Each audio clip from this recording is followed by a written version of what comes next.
All right.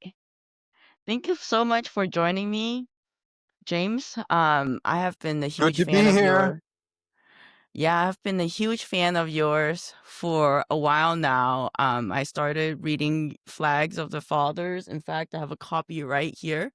And What a girl. Flyboys, which was about eight aviators who were beheaded by the Japanese, and then the last one who escaped was George Bush and Imperial cruise. And I loved your work on China Mirage. I bought 50 Thank you. copies one Christmas and just handed them Thank out you. to friends and family. So thank you so much. It's such Thank an you. honor to have you here.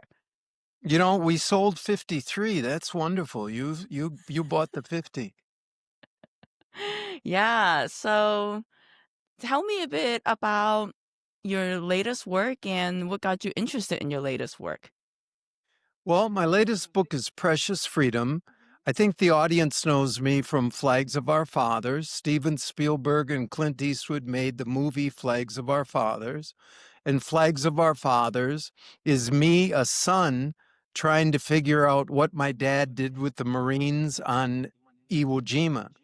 If you look at the world's tallest bronze monument of the Iwo Jima flag raising, you'll see the tallest guy on the monument is my dad with acne. He posed for that monument. That's my father's head. So he didn't talk about it when he was alive. After he died, I wrote Flags of Our Fathers, which is my discovery of my father.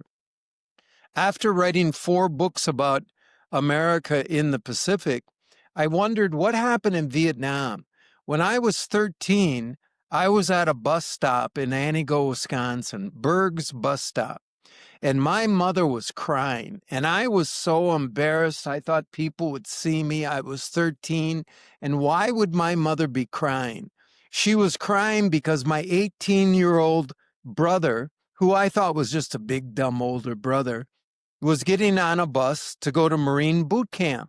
And I thought, why would she be crying? 18-year-old, he's indestructible. So he went off to Vietnam when I was 15. Just a minute. Yeah, no, I was, just a minute, 54. I 13. was 13. And then when I was 15, he came back 45 pounds lighter. A bullet had just missed his heart, blew out his back. And so that's 1969. He's back. And then 1975, the helicopters go off the top of the famous photo of Saigon. And Yeah. I'm like, what happened? And I watched, all the documentaries, and I read books on Vietnam. And then it wasn't until I was 53 that I went to Vietnam in 2007. And I thought, you know what? Just a minute. I caddied for Vince Lombardi of the Green Bay Packers. And that was, football games were win or lose. You know what I mean? Yes. And we didn't say, and when the Packers beat the Dallas Cowboys didn't write a bunch of books about how we could have won if only. We read about the winners. But with Yes. Vietnam, the people who lost, the Americans, have all these books, and they write about technical brilliance. The helicopter was unbelievable. The medic had a good heart. The long range assassin in the jungle, was so skilled. But just a minute, what's the bottom line? We lost that war. So I'm in Vietnam, and I'm like, wow, I've been reading and watching documentaries about Vietnam. If you look at the Ken Burns documentary, Jenny, it's I did. 18 I hours. watched it. Eight So I hours. so it's 18 segments. And at the Yes. end, he didn't answer how the Vietnamese won. See, the David Halberstam wrote the big book on Vietnam, The Best and the Brightest. And the assumption is we could have won if only. So if you watch Walter Cronkite or Ken Burns, it's all, well, if LBJ hadn't done this, and if McNamara hadn't had body odor, and if this General Westmoreland hadn't had bad breath, and if this guy hadn't been bald, and we could have, it's all we could have won if only. But no, no, Right. no. I went to Vietnam, and Jenny, the shocking thing you see in the book is I'm the first Westerner to go to Vietnam and ask the winners, the Vietnamese, how did you win? It's Yeah, it's a that plain simple. question. It's a very simple question, and I think your book answered a lot of questions that the Ken Burns documentary did not answer for me, and I was very impressed. And talking about the picture, the flags of our fathers, that's a picture that won. The Saigon picture was not a picture that won. And I think you mentioned that in your first book as well. So it's very interesting to see your work progress from the first book and also to Precious Freedom. And while I was reading the book, I was talk about tying back to your old work. In one segment of the book, you mentioned that Uncle Ho said to capture the Americans' weapons, and it's very similar to the way how, when you were mentioning how Mao was capturing the KMT's weapons during the war in in China. So, do you think Uncle Ho learned from Mao this kind of tactic, military tactic? Ho Chi Minh learned so much from Mao. The key was Mao had the idea of the back base. In other words, Mao would be in the middle of nowhere and the troops would come and he could move. He could abandon his base and be mobile. So the Westerners take the cities. We take, the Japanese took Shanghai and Hong Kong and Beijing, and we take Kabul and Baghdad, and we've got the big urban center, but the enemy can have a back base and move back. And as you see in the book, Uncle Ho said to, the woman who's asking him for rifles, oh, just get a mother rifle. And she said, what's a mother rifle? And Uncle Ho said, the Americans make the best rifles in the world, and they'll bring them to your village. And all you have to do is capture one, and that's the mother rifle. And you tell everybody else, from the barrel of this mother will come other rifles, and you use it to get another rifle. And, we were supplying the Vietnamese with the rubber. The Ho Chi Minh sandals were all, made in America. And, they had the thing about the Vietnamese is they had a 2,000-year-old plan how to beat the invader. And the Americans never had a chance. Wow. And going back, I think in the end of your China Mirage book, you mentioned Uncle Ho's Declaration of Independence. And it was basically, they were words from Thomas Jefferson. So why do you think, as a Westerner, why didn't America believe in Vietnam's revolutionary ways if they were revolutionaries themselves in 1776? You know, revolution, I mean, revolution was okay for the white George Washington, but see, Douglas MacArthur went to Tokyo Bay. He took the Japanese surrender and he said, now Asia's free. But if you read what happened, America reinstalled the Dutch in Indonesia, the French in Vietnam, the British in Malaysia. With Asia wasn't free. It was just free of the Japanese. We didn't care about freedom in Asia. We helped the dictator Chiang Kai-shek in the Chinese Civil War. We didn't help Mao make China free. So America was on the side of unfreedom in Asia. Just look historically. So Ho Chi Minh, before there was a communist China, right? 4 years before Mao won in China, Ho Chi Minh says, Thomas Jefferson says all men can be free. Let's be free. And America says, no, definitely not. We're going to support the French. So what we did not know, see, people say, oh, the Vietnam War started in 1964 with the Tonkin Gulf. It ended 1975. No, no, no, no, no, no. It began in 1945. America began trying to keep the freedom away from the Vietnamese with Harry Truman. It was a 30-year American war against the Vietnamese. Yeah.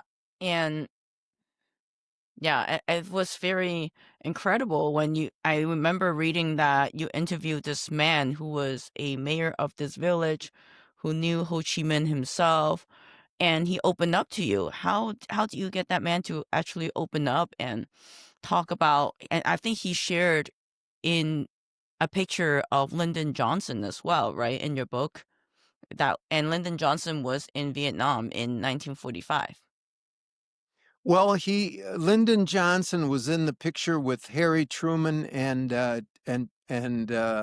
President Charles de Gaulle of France in 1945. The point is, Congressman Lyndon Johnson was the guy who had to get the funds to move American World War II equipment from the Pacific to Vietnam to help the French. So Lyndon Johnson's war, see, if you look at Ken Burns, and I'm not just picking on him, read any American book.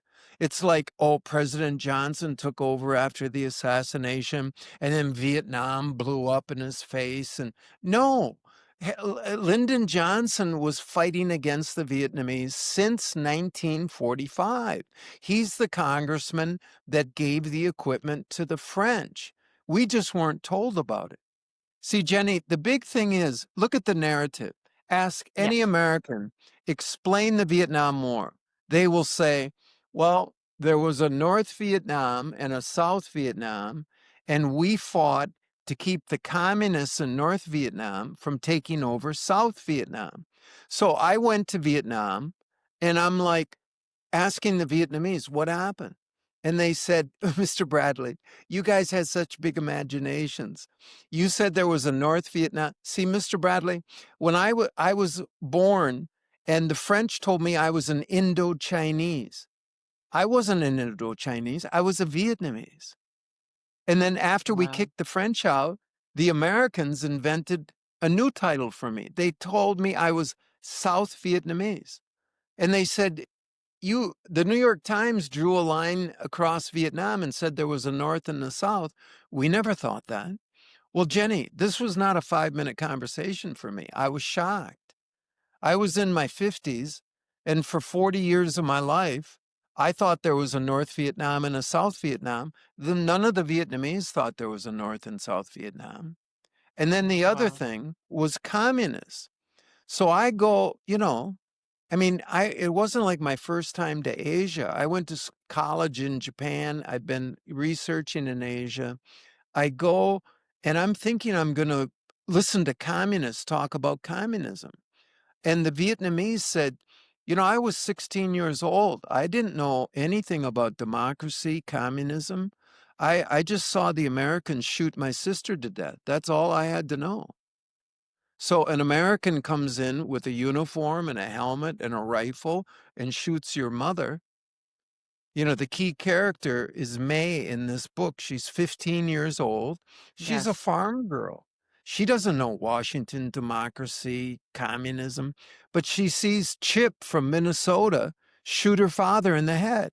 And she told me 50 years later, Mr. Bradley, I decided instantaneously I would kill every American I ever see. So we radicalized a 15-year-old farm girl, and she went out and killed 5 Americans after she got trained. See, Americans are portraying the war like we went there and we had a plan, and they were just kind of disorganized and had jungles and tunnels. And no, no, no, no, no. They had an overall plan called People's War. And we dismiss that word. People's War. Oh, that's a nice soft. No, no, no.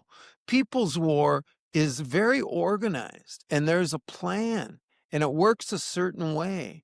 And it's worked for the Vietnamese and for Mao Zedong. But the Vietnamese, had been invaded by the Mongols, the Chinese, the French, the Americans, and I forget who else, but they had been invaded for 2,000 years.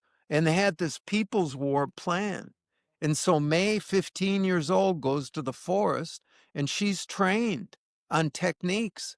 So we got beat by People's War, Jenny. So if you look at the 7,000 pages of the Pentagon Papers, Americans never discussed People's War. And The can I go back to strategy that, May? Yes, can I yeah, go back to May? I know that it's a historical fiction work, but May is actually a real person, right? The main character is a real person, so it's not quite historical fiction in a sense. it's only fiction because I had to round out a few scenes. So if you round out one scene, you have to call it fiction. But everything is based on interviews. So May, how did I meet May? I spent 6 months drinking tea in Vietnam. You know, if you look like me and go to Vietnam, I look just like the guys who killed 3 million Vietnamese. So Right. they're very friendly, but they're not about to tell you their strategies. So I spend 6 months drinking tea. They investigate who I am. And I just say, I want to ask questions. So finally, they drew the cultural curtain aside. And Mr. Bradley, would you like to meet a famous sniper? And I'm thinking, yeah, man, grizzled whiskey drinking man, you know, sniper. And I walk in to this home, and there's a 65-year-old school teacher sitting there, a female, May. And she says, Mr. Bradley, I got 5 medals for killing Americans. She said, am I happy about that? She said, you came to my front door. You killed my father and my mother and my brother. We have to defend our homes. So Yeah. the motivation for the Vietnamese to fight had nothing to do with what we were told, communism. Watch it, Jenny, watch a documentary with Walter Cronkite in it. And every single night when I was a kid, it started like this.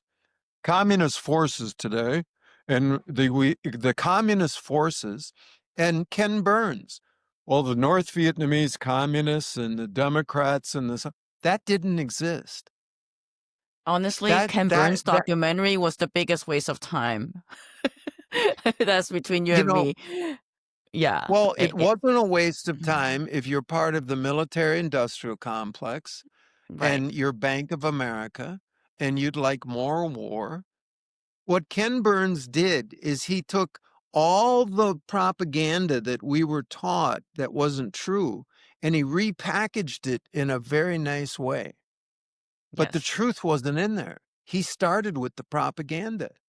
Ken Burns didn't tell you that the Pope motivated America to do this. I don't Yeah. know if you And got that far.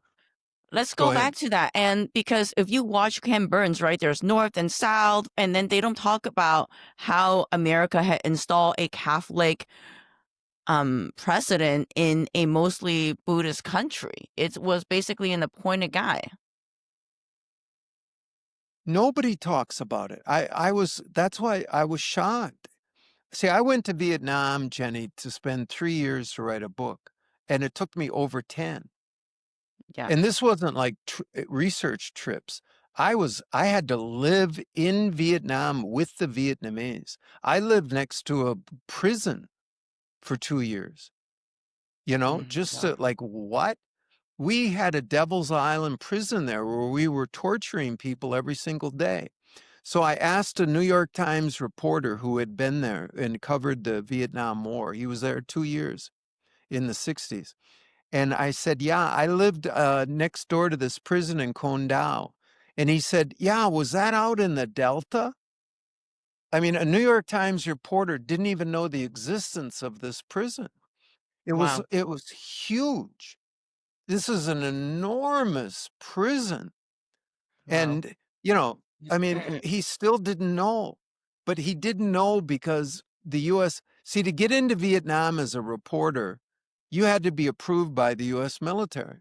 And you couldn't wander around. The US military took you around. So Americans say Vietnam's the first war that ever got into the living room. No, no, no, no, no. The propaganda sanitized part got into the living room. What the US Yes. military allowed, but you had a question. Oh, the Catholics. Yes, about the So this propaganda. is, Mhm. Go ahead, So sorry. everybody listening is going to hear this for the first time. And it's like I was shocked. What happened was that the French, it goes back to the 1600s. The French, or the Pope, the Roman Catholic Pope, lost in Japan. The Japanese kicked the Portuguese Catholics out. So the Pope said, you know, the Portuguese aren't good out there in Asia. So the French priests went to Rome and said, give France a chance. So the Pope said, okay, try this Vietnam area. So the French priests go in there, and for like 150 years, they go and they try to overthrow the emperors of Vietnam.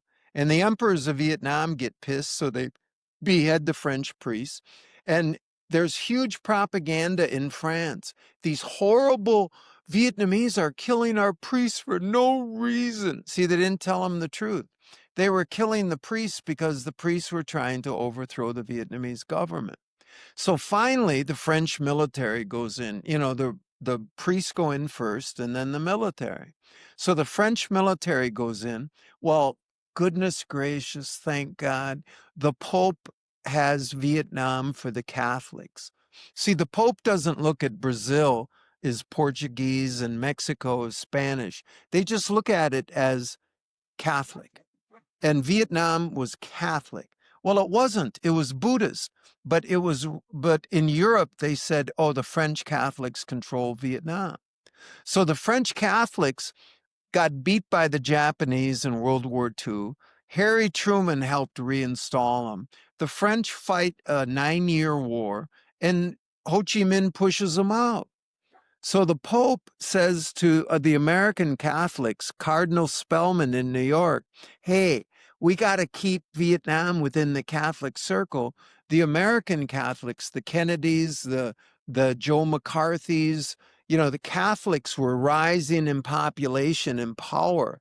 Bishop Sheen had one of the biggest television shows in the country. And all of a sudden, the Catholics were behind, this Vietnam thing. So they drew an imaginary line across the nation of Vietnam. And they said, there's a North Vietnam with a bad commie, Ho Chi Minh. But South Vietnam, oh my God, we installed a Catholic dictator. His name, oh, he's not a dictator. He's a Democrat. Well, he Democracy. wasn't. No, he was a horrible, horrible dictator. His name is Diem. It's Diem. We in the West pronounce it Diem, but it's pronounced Diem. So President Diem is this little dictator supported by the Roman Catholic Church and by the Americans, and he thinks he can rule. So he has his army out shooting everybody who disagrees with him, and he's creating this opposition. So he creates enough opposition that the CIA has to assassinate him and put in our own military. So it's CIA first into Vietnam, Iraq, Afghanistan, Venezuela, Iran, and then after the CIA messes up, but the secret here is that it was a Roman Catholic papal idea for the Americans to go into Vietnam. And we don't talk about it. Why Right. isn't that in every single documentary? But they tell you it's because they need to save democracy, but in reality they were installing, like you said, a dictator. And so tell us a bit more about the CIA propaganda, especially on Deliver Us from Evil. I was reading about that in your book and I wanted to know more. This is so brilliant. So, the Pope and Cardinal Spellman of New York. Who was Cardinal Spellman? He was the Pope of America. If you've ever seen St. Patrick's Cathedral on Fifth Avenue, he was Cardinal Spellman. And he supported putting the Catholics into Vietnam. So you've got to convince the American people. So they find this Dr. Tom Dooley. Now, people they might know or might not know that name. Dr. Tom Dooley, when I was a little boy, was an American hero. He wasn't just a hero. He was voted the third most admired man in the world after the Pope and President Eisenhower, and then it was Tom Dooley. It wasn't John Kennedy or someone. No, no, no. Thomas Dooley, Dr. Tom Dooley. Well, why was he so heroic? He wrote a book called Deliver Us from Evil. Got the Catholic theme? And Deliver Us from Evil was a story about how the good American Catholics went to the horrible North Vietnam and they rescued the Catholics from North Vietnam and they brought them to freedom in Operation Freedom. They brought them to South Vietnam. Well, no, just a minute. Here's what really happened. The CIA propagandized the Northern Catholics that they were going to get bombed with an atomic bomb. They bribed them with more money than they made in a whole year. This came out of my dad's taxes. And they shipped them down to South Vietnam, and then they packed them around the Catholic dictator. So imagine that we go like to Utah and get a bunch of Mormons and we install with force a Mormon president of the United States. And then we bring in all the Mormons and we pack them around Washington, and the rest of the country is not Mormon. So the whole country is Buddhist, but the dictator had a Catholic elite around him. And you know how many Catholics there are in Vietnam? It's a very small percentage. But the Pope, Cardinal Spellman, John Kennedy, the Catholic, Judge, the Supreme Court Justice, I forget his name right now, but many you can see in the book. The Yeah. American Catholics supported the heck out of this thing. So we had a Catholic dictatorship in South Vietnam. And then, I'm not saying like Americans were stupid or anything. I read Deliver Us from Evil by Tom Dooley when I was a little boy. I almost cried. I thought Vietnam was a Catholic country. I went to the Wow. University of Notre Dame. There was a Tom Dooley room at Notre Dame. So the You know what I mean? propaganda worked on you, and I'm pretty sure it gaslit a lot of people. And talking about gaslighting, talk to me about the CIA, another CIA agent, William Colby, and his Operation Phoenix in Vietnam. So, you know, Americans will say, "Oh yeah, this is well and good, but look at the pilots in the Hanoi Hilton." Well, look at the pilots in the Hanoi Hilton. The Vietnamese did not take wooden sticks with bent and stick them up the pilot's anus. The Vietnamese starved none of those pilots to death. The Vietnamese did not beat the pilots to death in front of the other pilots. You know, there were harsh conditions. The pilots were bombing people, but William Colby, later the head of the CIA, testified to Congress that in Operation Phoenix, they kidnapped 80,000 innocent people, mostly at night. Just a minute, what? If a Nazi guard went before Congress and said, "I killed 5 people," he would have been handcuffed. But Right. William Colby said the CIA kidnapped 80,000 people, mostly sleeping people in their beds. And why did they kidnap them? Because somebody said, "Oh, that's a bad person. That's a communist." So they were kidnapped. Almost all of these people were tortured to death. The Bell telephone hour, where they uh, put a crank telephone on the female or male genitals and then cranked the phone and electrocuted people. They had curved sticks to go up the anus. They had a wooden dowel that they would tap, tap, tap into your ear, and it would go through your brain. And they had horror instruments. They called them detention centers, but they were torture centers all around Vietnam. Why aren't any of these guys arrested, these Americans who tortured 80,000 Vietnamese? Because it's completely legal if the CIA does it overseas. It's outrageous. So And 80,000 deaths. And I asked the listener, have you heard about this? Have you seen a documentary on it? How about some, good Americans out there at night, blackface, capturing a woman out of her bed, bringing her to a torture chamber. She's handcuffed to a table. They're raping her. They're electrocuting her. They're putting a wooden dowel in her brain. Finally, they just kill her and throw her in a heap of bodies. This was like a torture production thing that we had going on. I can't see any documentaries about this, Jenny. Oh, that was definitely not in Ken Burns' documentary. And talking about the CIA, it's actually quite interesting. I read in your China Mirage that the Roosevelt were drug kingpins, and recently I started reading about the Iran CIA color revolution, and apparently Iran was the first American CIA coup, and it was ran by Roosevelt's grandson, in Okay, collaboration with M16. okay, we have a couple different Roosevelts Right. here. Franklin Delano Roosevelt, President of the United States.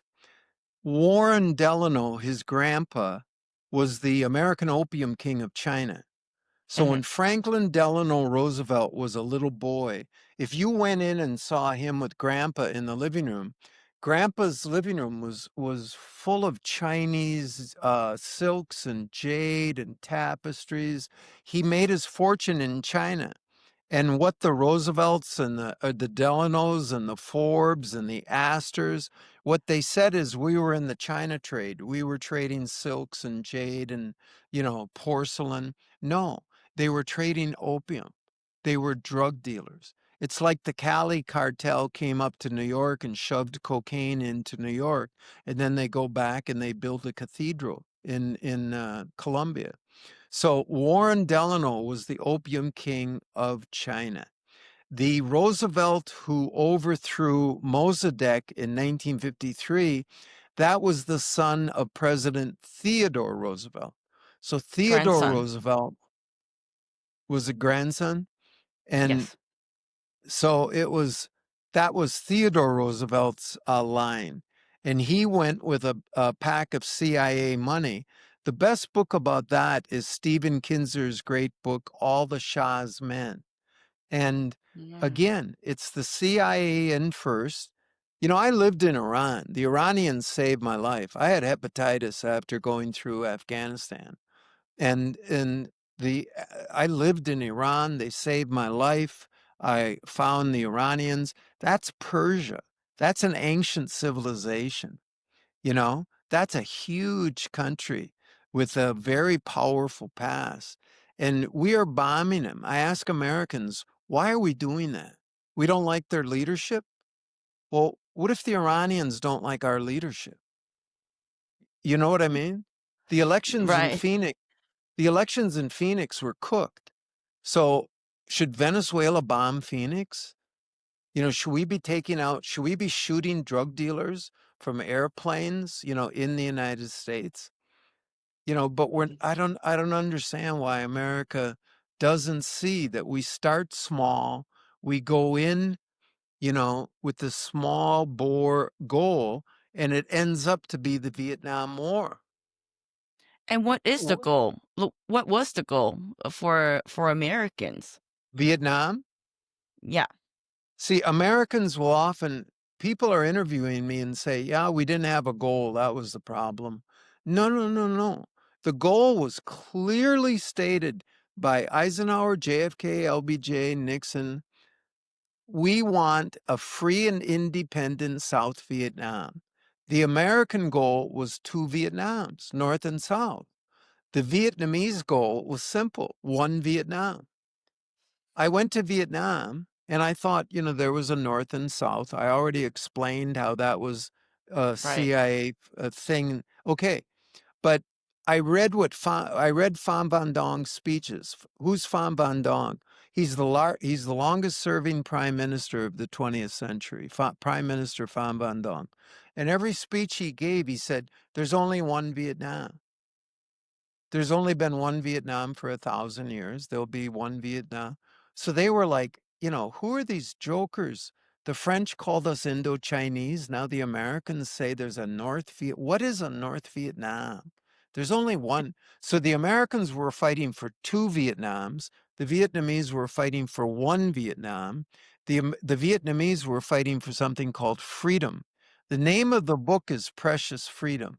And Right. that's because so many veterans said to me, Mr. Bradley, I could go through anything because Uncle Ho said there's nothing more precious than freedom.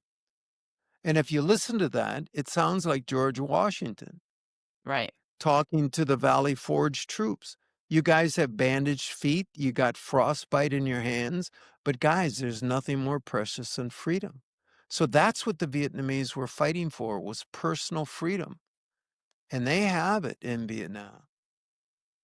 Yeah, that's incredible. I think that, if the Americans' goal was so-called freedom, but actually in reality, they were fighting against people who wanted freedom. And that's the irony in the whole book. And yeah. Well, let's go back to like your career. You were 3 times New York Times bestseller. How was it like seeing your book on the big screen, like Flags of Our Fathers? That's a very emotional situation because it was about my father, you know? I don't know if you can see in the background here. Yes. Can you see a picture of a Marine here? Yes. And that's John Bradley. No, I guess you can't see it, and I don't know how to adjust the camera. But there's a picture behind me of a Marine. That's Iggy. That's the guy, Oh, my dad's the best friend who got tortured to death for 3 days underground on Iwo Jima. So, see, what was it like seeing it on the big screen? I wrote the book, Clint Eastwood did the movie. People say, did you have something to do with the movie? Yeah, I wrote the book. But a movie is only 2 hours. To read a book, you need like 15 to 18 hours. So people complain, oh, I like the book better. Of course you did. You spent 18 hours with it, oh my God, and you can develop the characters. The poor movie maker only has 2 hours. So I was I worked with Clint Eastwood. I was on a lot of the sets, and he's a Renaissance man. He wrote the music for the film. He's wow. Clint Eastwood. I mean, he's just a genius. Everybody around him admires him so much, treats his people really well, has ultimate respect. So that was Flags of Our Fathers. And then Steven Spielberg and Tom Hanks bought my second book, Flyboys, and they used it in their HBO series, The Pacific. And I think there's a movie in this, Precious Freedom. Oliver Stone, the great filmmaker, read Precious Freedom and he said, if if we knew, see, the book is about how civilians pushed the Marines out of this area of Vietnam in 1969. So Americans say, oh, we lost in 1975. No, no, no, no, no. The Marines, where my brother was stationed, civilians pushed them out. No armor, no North Vietnamese army, no big weapons. Civilians harassed and defeated the U.S. Marines, and they had to withdraw in the dead of the night and abandon the base because civilians, like May, 15-year-old girls, killing 5 Marines. So this story is incredible. My dad goes to Iwo Jima, and they win the battle. My brother's Marines go to Dong Ha, Vietnam, and they lose, but they're beat by civilians. So Oliver Stone said, if we had known what really happened that James Bradley reveals, American mothers would not have sent their children to Iraq and Afghanistan. Yeah, I think there's a lot of truth to that. Yeah, the big winning over big. I mean, the small winning over big, like what you said in your book, was pretty incredible. That it Well, was civilians who did that, and they were just capturing, like we were saying earlier, it was the mother rival who were actually shipped across the Pacific to them, and they captured the mother rival, and then they use it to win the war ultimately. it just, see, I interviewed these Vietnamese who, let's say they were between 70 and 75 when I interviewed them. Well, they were like between 15 and 20 when they fought.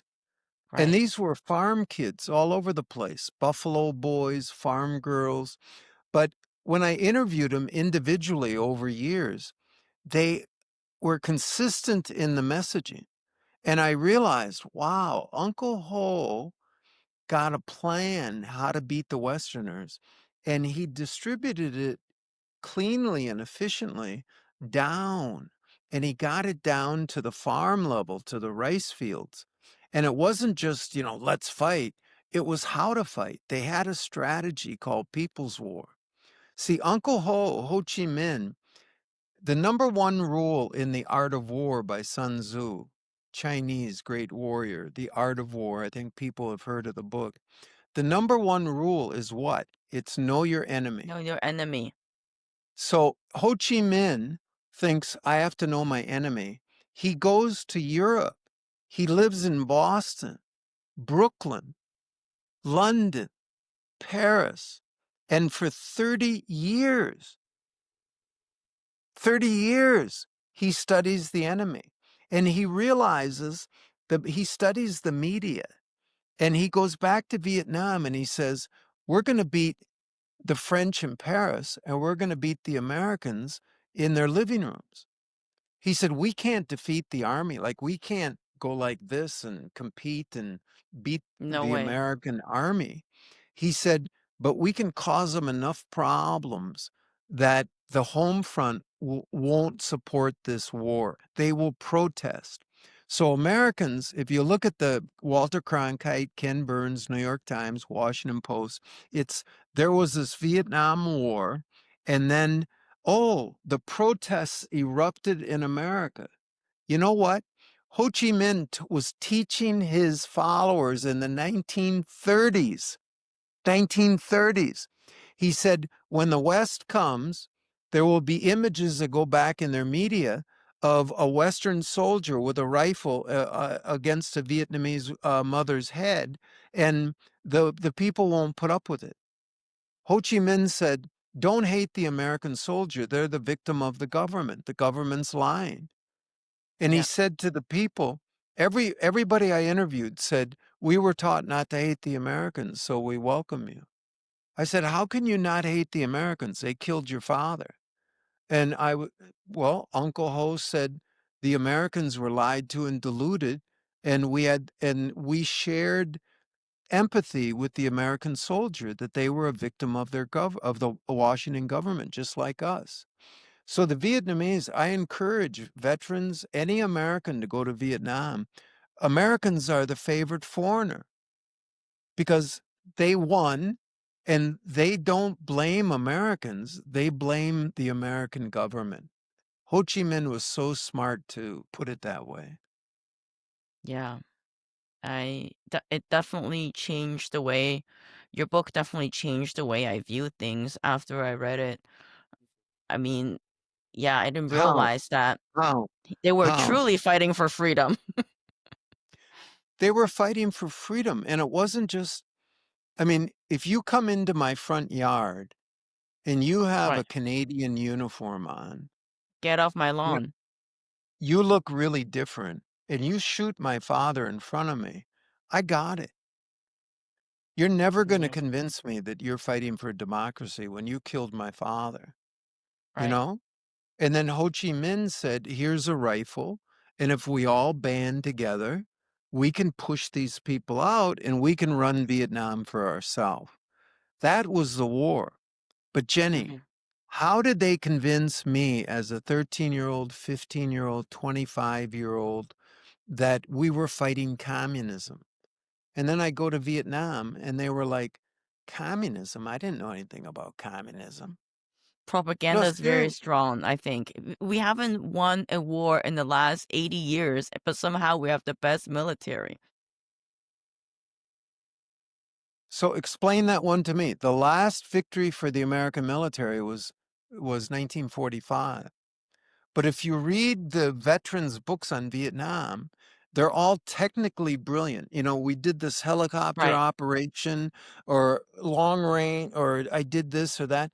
And you read it, the story, it's self-contained brilliant. But just a minute. It's like you had these brilliant plays, but you lost the game. You were a great boxer for 5 minutes, but you lost. Muhammad Ali won. So in every other area, we study how the winners won.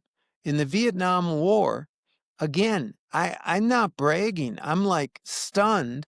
I'm the first Western author to go to Vietnam and take a pen and pencil and say, how did you win? And that's this Yeah. book, Precious Freedom, which explains how they won. The Americans didn't lose. It isn't like that. It isn't like we could have won if only, I had a Green Beret say to me, well, we could have won if we genocided them. Well, he doesn't understand. Ho Chi Minh had a Ho Chi Minh immediately when America bombed said, expect the destruction of every Vietnamese city. Expect the destruction of your home. Expect the death of your family and maybe you, but we have to fight and then we will win. It might take 20 years. So the Americans were like, you know, are we going to win next month or next year or how long are we going to be there? Ho Chi Minh immediately told the worst possible news to his people. He was open. He said, it might take us 20 years, but we will win. They And might we'll kill rebuild. most of us.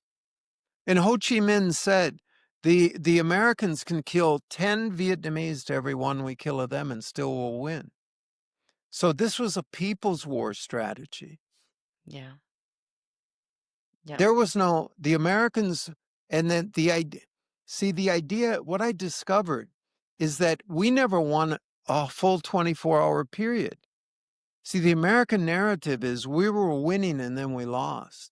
No, no, no. If you study it, we never controlled territory for 24 hours. Every day at 4 p.m., the Marines and the Army retreated, dug holes, and put wire around, and they went into their base and put the sentries out, and the Vietnamese fought at night. I said to this Vietnamese veteran, we were up on Route 9, and I said, yeah, I saw films of this when I was a kid, Route 9, Marine troop carriers and tanks going here. And he said, well, you never saw me in those films. And I said, how do you know that? And he said, because we didn't fight it during the day. He said, James, Ho Chi Minh said Americans have airplanes and binoculars during the day. He said, don't fight during the day. He said, fight at night. The Americans have no eyes. And when they withdraw to go to sleep, harass them, bomb them then. I met a guy who was trained special forces Vietnamese. He crawled like a spider. He was trained how to go through American minefields. So the Americans would put mines and barbed wire, and the Vietnamese were like acrobatically going into these barbed wire mined areas and snipping the barbed wire and cutting the mines and whatever, and then saying, come on. And, the Marines were getting attacked at night. Well, if you get attacked Oh, at night, you're shooting into the darkness. You're scared. You didn't get any sleep. So yeah. imagine what that's like and what that does to see, people say It's also 58,000. it's also We like I'll that get, in your first book, Iwo Jima, right? I remember people were fighting at night. They were fighting into the cave.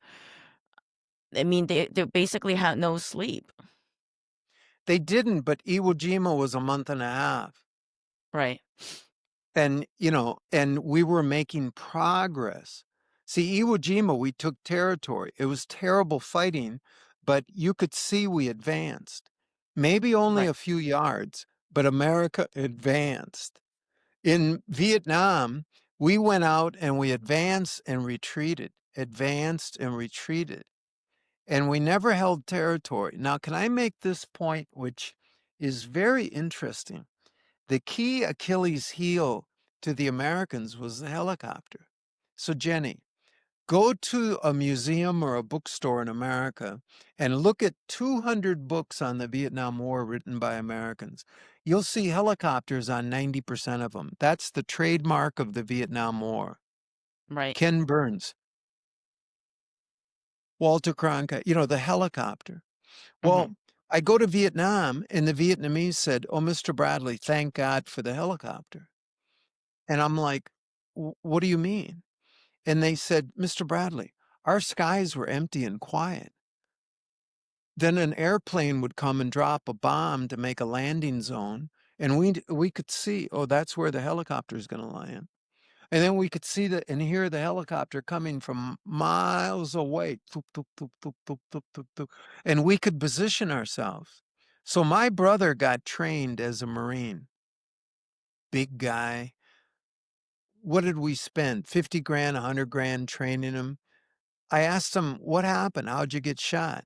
He said he went in his first helicopter, he put his first foot on Vietnamese soil, and he got shot. Well, he probably got shot by a sandal-clad girl who was waiting for him to come out of that helicopter. We announced our entrance into battles with noisy helicopters. The Vietnamese were like, "Thank God for the helicopter." So, Wow. you know, it's opposite. Now, the helicopter allowed us to think of something. See, every war for thousands of years was about taking territory. I asked a colonel who was on Iwo Jima, "How did you know we won? Like, at what point?" And he said, "We knew we won when we took the territory. We took the whole island." Well, in Vietnam, the American military said, we don't have to take territory.